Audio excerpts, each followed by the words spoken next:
رب قدیر نے قرآن کریم فرقان حمید کے اندر بہت ساری چیزوں کا حکم ارشاد فرمایا ہے اور بہت ساری چیزوں سے منع فرمایا ہے، اور جن کا حکم ارشاد فرمایا ان پہ عمل کرنا یہ صاحب ایمان لوگوں کا وطیرہ ہے، اور اس کا ثواب اللہ کی بارگاہ سے ضرور حاصل کریں گے۔ لیکن جن جن چیزوں سے منع کیا ہے ان کے قریب جو بندہ جائے گا وہ والے کام جو ہیں انجام دے گا، تو اللہ تبارک و تعالی نے ان کے لیے سخت وعیدیں بھی بیان فرمائی ہیں۔ تو سارے اعمال میں سے جو افضل عمل ہے جس کے بارے میں کل قیامت والے دن پوچھا جائے گا وہ ہے نماز۔ تو بہت سارے احباب ایسے ہیں کہ جو نمازوں میں سستی برتتے ہیں، نمازوں سے غافل ہیں، نمازوں سے دور بھاگتے ہیں، مسجدوں کے قریب ہی نہیں آتے ہیں، اپنے کام کاج میں لگے رہتے ہیں، اور جناب نہ جانے کتنے ہی بہانے وہ بناتے ہیں کہ یہ ہمارا یہ مسئلہ ہے، وہ مسئلہ ہے، یہ مسائل ہیں، وہ مسائل ہیں۔ اس حوالے سے بہت سارے حیل و حجت کر کے بہانے بنا کے جناب نماز سے دور رہتے ہیں، غافل رہتے ہیں۔ اللہ پاک نے سورہ ماعون کے اندر پارہ نمبر 30 میں ارشاد فرمایا فوائل للمصلین الذین هم عن صلاتهم ساہون، فرمایا کہ جو اپنی نمازوں سے غافل ہیں ان کے لیے ویل ہے۔ ویل کون سی جگہ ہے، کون سا مقام ہے، اس حوالے سے تھوڑی سی وضاحت میں کرنا چاہوں گا۔ ویل ایسا مقام ہے کہ جس کی سختی سے جہنم بھی پناہ مانگتا ہے، اور جب بندہ قصداً نماز چھوڑ دیتا ہے، قصداً نماز نہیں پڑھتا ہے، جان بوجھ کر نماز کو ترک کر دیتا ہے، نماز کا تارک بن جاتا ہے، تو وہ جناب ویل کا مستحق ہو جاتا ہے۔ یعنی اس بندے کو جو جان بوجھ کے نماز چھوڑتا ہے، کل قیامت والے دن اللہ تبارک و تعالی ویل میں ڈالے گا، یعنی جہنم کی اس وادی میں ڈالا جائے گا کہ جہاں سب سے سخت ترین عذاب ہوتا ہے۔ حضرت امام غزالی رحمۃ اللہ تعالی علیہ اسی حوالے سے فرماتے ہیں کہ یہ جو ویل ہے نا، ویل، یہ اس سے مراد سخت عذاب ہے۔ یا دوسرا قول نقل فرماتے ہیں کہ ویل سے مراد وہ والی دوزخ کی وادی ہے کہ جس کے اندر سخت بڑے بڑے پہاڑ جب ڈالے جائیں گے تو وہ بھی جناب پگھل جائیں گے، اتنا سخت مقام ہے ویل۔ اور امام غزالی رحمۃ اللہ تعالی فرماتے ہیں کہ جب بندہ نمازوں کو چھوڑ دیتا ہے، سستی کے ساتھ پڑھتا ہے، نمازوں کے حوالے سے سستی کا اظہار کرتا ہے، اور اسی طرح وہ جب دنیا سے چلا جاتا ہے، تو پھر ایسے ہی بندے کے لیے اللہ پاک نے ویل جو ہے وہ تیار کی ہے، یعنی اتنی سخت جو جگہ ہے عذاب والی، اس کے اندر وہی بندے جائیں گے کہ جو نمازوں کو سستی کے ساتھ پڑھتے ہیں۔ سستی کا مطلب یہ ہے کہ اپنے وقت کو ضائع کر کے دوسرے وقت میں پڑھتے ہیں۔ تو دوسرے وقت میں جو شخص نماز پڑھے تو اس کے لیے ویل ہے، اور ویل وہ جگہ جہاں سب سے سخت ترین عذاب ہوتا ہے، جہاں پہاڑ بھی اگر ڈالے جائیں تو وہ پہاڑ بھی پگھل جائیں۔ تو اے انسان، جب تجھے نماز چھوڑنے کی وجہ سے، نماز کا تارک بننے کی وجہ سے، نماز سے غفلت کرنے کی وجہ سے اس جناب جہنم میں جھونک دیا جائے گا، دھونس دیا جائے گا، اس جہنم میں ڈال دیا جائے گا، تو پھر خود سوچیں کہ جناب اس کو کون برداشت کرے گا عذاب کو۔ تو یقیناً جب ہم دنیا کی آگ میں چند سیکنڈ اپنی انگلی نہیں رکھ سکتے ہیں تو آخرت کی آگ کو برداشت کرنا، آخرت کے عذاب کو برداشت کرنا یہ ہمارے بس کی بات نہیں۔ اس واسطے آج ہی کوشش کریں کہ ہم نماز ادا کرنے لگ جائیں، اور پچھلے جتنے بھی اعمال ہوئے، جتنی بھی نمازیں ضائع ہوئی ہیں، ان پہ اللہ کی بارگاہ میں توبہ بھی کریں اور ان کو جناب قضا بھی کریں، اور اس کے ساتھ ساتھ ہم آج ہی سے اپنی نمازوں کے سٹارٹ کریں تاکہ ہم کل قیامت والے دن ویل نامی جگہ کے عذاب سے محفوظ ہو جائیں۔ اللہ تبارک و تعالی نے قرآن پاک کے اندر سورہ مریم میں ارشاد فرمایا فَخَلَفَ مِن بَعْدِهِمْ خَلْفٌ أَضَاعُوا الصَّلَاةَ وَاتَّبَعُوا الشَّهَوَاتِ فَسَوْفَ يَلْقَوْنَ غَيًّا۔ ان کے بعد کچھ ایسے ناخلف لوگ آئے جنہوں نے اپنی نمازوں کو ضائع کر دیا، اور خواہشات کی پیروی کی۔ تو اللہ پاک فرماتا ہے جنہوں نے اپنی نمازوں کو ضائع کیا اور خواہشات کی پیروی کی فَسَوْفَ يَلْقَوْنَ غَيًّا، ان کو ان قریب غی میں ڈالا جائے گا۔ اب ضائع کرنے کا کیا مطلب ہے؟ حضرت عبداللہ بن مسعود رضی اللہ تعالیٰ عنہ فرماتے ہیں ضائع کرنے کا مطلب یہ نہیں ہے کہ بندہ سرے سے نماز پڑھے ہی نہ فجر کی پڑھی، نہ ظہر کی، نہ عصر کی، نہ مغرب کی، نہ عشاء کی، کوئی نماز نہیں پڑھی، بس جناب بے غم ہو کے بندہ نے ساری زندگی گزار دی، نماز پڑھی نہیں، نماز کے قریب نہیں آیا۔ حضرت عبداللہ بن مسعود رضی اللہ تعالیٰ عنہ فرماتے ہیں یہ مطلب نہیں ہے اس کا ضیاع کا، نماز ضائع کرنے کا۔ نماز کا یہ مطلب کوئی یہ نہ لے کہ جناب نماز ضائع کرنے کا یہ مطلب کہ بالکل بندہ پڑھے ہی نہ، بلکہ ضائع کرنے کا مطلب یہ ہے کہ اپنے وقت میں نماز نہ پڑھی، ضائع کی اور اب دوسرے وقت میں پڑھ لی، پڑھی پھر بھی ہے لیکن دوسرے وقت میں پڑھی ہے، تو ضائع کرنے کا یہ مطلب ہے۔ اسی طرح سید التابعین، امام التابعین حضرت سیدنا سعید بن مسیب رضی اللہ تعالیٰ عنہ آپ فرماتے ہیں ضیاء سے مراد یہ ہے کہ ظہر کی نماز جو ہے وہ عصر کے وقت میں پڑھی، عصر کی مغرب کے وقت میں، مغرب کی عشاء کے وقت میں، اور عشاء کی جناب وہ صبح کے وقت میں، اور صبح کی جناب سورج لگنے کے بعد پڑھی۔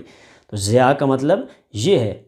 تو جو بندہ نماز کو ضائع کرے گا، اللہ پاک نے فرمایا فَسَوْفَ يَلْقَوْنَ غَيًّا، ان قریب اس کو غی میں ڈالا جائے گا۔ اب یہ بات شاید ذہن میں آئے کہ غی کیا ہے، تو غی وہ والی جگہ ہے، وہ والا مقام ہے دوزخ کے اندر کہ جو سب سے زیادہ گہرا مقام ہے، سب سے زیادہ جناب سخت ترین آگ والی جگہ جو ہے اس کو غی کہا جاتا ہے۔ مفسرین نے فرمایا ہے کہ جہاں سب سے زیادہ گرمی ہوتی ہے اور سب سے زیادہ گہرائی والا جو مقام ہے اس کو غی کہا جاتا ہے۔ اور صاحب بار شریعت آپ فرماتے ہیں کہ وہاں ایک کنواں ہے حب نامی، جب باقی جہنم کی آگ جو ہے وہ کچھ سرد پڑ جاتی ہے تو اللہ کے حکم سے اس کنویں کو کھول دیا جاتا ہے، اور پھر دوبارہ سے جہنم جو ہے وہ بھڑک اٹھتی ہے اس کنویں کے کھلنے کے بعد۔ تو اتنا سخت ترین جو مقام ہے دوزخ کے اندر، وہاں کون ڈالا جائے گا؟ جو نمازوں کو اپنے ٹائم سے مؤخر کر کے پڑھتے ہیں، وہاں اس بندے کو ڈالا جائے گا۔ تو اس کے علاوہ ایک دوسرا بھی ایک قول سماعت فرمائے حضرت عبداللہ بن عباس رضی اللہ تعالیٰ عنہ، آپ فرماتے ہیں کہ غی جہنم کی ایک وادی ہے، اور ایسی وادی ہے کہ جس سے ہر روز 1000 مرتبہ دوزخ بھی پناہ مانگتا ہے۔ تو اس کے اندر کون ڈالا جائے گا؟ حضرت ابن عباس فرماتے ہیں کہ اس کے اندر جو بے نمازی بندہ ہے وہ بھی ڈالا جائے گا، اور جو جماعت کے ساتھ نماز نہیں پڑھتا ہے وہ ڈالا جائے گا۔ تو یہ تو صحابہ کرام کی تفسیریں میں آپ کے سامنے عرض کر رہا ہوں، آج کل کے کسی مولوی کی بات نہیں سنا رہا، قصہ کہانی نہیں سنا رہا، میں قرآن کی آیتیں پڑھ کے سنا رہا ہوں، اور صحابہ کرام سے میں ان کی تفسیریں بیان کر کے آپ کو بتا رہا ہوں، آپ کے سامنے بیان کر رہا ہوں۔ تو نبی علیہ الصلوۃ والسلام کے صحابہ فرماتے ہیں کہ غی میں وہ بندہ ڈالا جائے گا جو نماز نہیں پڑھے گا اور جماعت کے ساتھ نہیں پڑھے گا۔ تو خود سوچیں کہ جس جہنم کے حصے سے جہنم خود پناہ مانگتا ہے، وہ کتنا سخت ترین مقام ہوگا، کتنی سخت ترین جگہ ہوگی۔ تو پھر اے نمازی اپنی نماز قائم کر، اے مسلمان اپنی نماز قائم کر، اے نبی کا کلمہ پڑھنے والے اپنی نمازوں کو قائم کر، تاکہ کل قیامت والے دن ایسے نہ ہو کہ جناب ہمیں یا ویل کے حوالے کر دیے جائے یا ہمیں غی کے حوالے کر دیے جائے، جہاں سب سے سخت عذاب ہوتا ہے۔ تو اللہ پاک ہی ہمیں اس سے محفوظ فرمائے۔ آج ہی توبہ کریں، آج ہی اللہ کی بندگی کرنے پہ جناب اپنے آپ کو راضی کر لیں، اپنے من کو راضی کریں، اور نفس اور شیطان کی مخالفت کرتے ہوئے بے شک موسم جیسا بھی ہو اپنے آپ کو نماز کے لیے تیار کریں، اور کامل نیت کے ساتھ حاضر ہو کے نماز پڑھیں، تاکہ کل قیامت والے دن اللہ کے عذاب کے ہم مستحق نہ بنیں، بلکہ اپنے آپ کو ہم اللہ کی رحمتوں کے مستحق بنا دیں، اور اپنے آپ کو جنت کے مستحق بنائیں، دوزخ سے ہمارا چھٹکارا ہو جائے۔ دوسرے مقام پر اللہ پاک نے قرآن پاک کے اندر ایمان والوں کو مخاطب فرماتے ہوئے ارشاد فرمایا یا ایھا الذین آمنوا لا تلھکم اموالکم ولا اولادکم عن ذکر اللہ، اے ایمان والو تمہیں تمہارے مال تمہاری اولادیں اللہ کے ذکر سے غافل نہ کریں۔ یہاں اللہ کے ذکر سے مراد مفسرین کرام فرماتے ہیں کہ نماز ہے۔ تو مطلب یہ نکلا کہ ایمان والوں کو کہا گیا اے ایمان والو تمہیں تمہارے مال اور تمہاری اولادیں نماز سے کہیں غافل نہ کر دیں۔ تمہاری تجارت، تمہارا لین دین، تمہارا بیع و شراء، تمہارا خرید و فروخت کرنا، یا تمہاری اولاد کے جملہ کام، آج جناب یہ اسکول لے کے گئے، فلاں ٹائم پہ لے کے آئے، یہ معاملہ ہوا، وہ معاملہ ہوا، بچوں کے لیے کھانا کر رہے تھے، یہ کر رہے تھے، وہ کر رہے تھے۔ تو اللہ پاک نے پہلے ہی فرما دیا کہ تمہاری اولادیں بھی اور تمہارا مال بھی اللہ کے ذکر سے تمہیں اے ایمان والو غافل نہ کر دیں۔ لیکن وَمَن يَفْعَلْ ذَلِكَ فَأُولَٰئِكَ هُمُ الْخَاسِرُونَ، جس کی اولادیں اس کو نماز سے غافل کر دیں، جس کا مال اس کو نماز سے غافل کر دے، تو تو اللہ پاک نے فرمایا کہ تم دوسروں کے بارے میں نہ سوچو کہ فلاں جناب خسارے میں ہے، فلاں خسارے میں ہے، فلاں خسارے میں ہے۔ فرمایا خسارے میں وہ ہے کہ جس کو اس کی اولاد یا اس کا مال جو ہے وہ نماز سے روک دے یا غافل کر دے یا نماز سے دور کر دے، تو یہ بندہ خسارے میں ہے۔ تو سامعین محترم، پتہ چلا اللہ پاک نے ہمیں بارہا متنبع کیا ہے کہ خسارے میں کون ہے، ویل میں کون جائے گا، غی میں کون جائے گا؟ جو نماز نہیں پڑھے گا، جو نماز قائم نہیں کرے گا، جو نماز میں سستی کرے گا۔ نماز پڑھے گا لیکن نماز کو دوسرے وقت میں پڑھے گا، اس کے لیے یہ عذاب بیان کیے گئے۔ ارے سوچیں ذرا، جو نماز کو دوسرے وقت میں پڑھے اس کے لیے ویل ہے، جو نماز کو ضائع کر کے دوسرے ٹائم پہ پڑھے اس کے لیے غی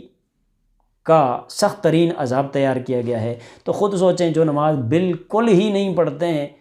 اب کتنی ہی عمریں ہو گئی ہیں لیکن اب بھی نمازیں نہیں پڑھی جا رہی ہیں، تو جو نمازیں نہیں پڑھتے ہیں تو خود سوچیں اللہ پاک اس کا کیا حشر کرے گا کل قیامت والے دن، اور کتنا سخت ترین عذاب ہوگا۔ اس واسطے ابھی توبہ کریں اور توبہ کر کے اللہ کی بارگاہ میں حاضری کا جو شرف ہے اس کو حاصل کریں۔ اللہ پاک ہم سب کو سمجھنے کی توفیق نصیب فرمائے۔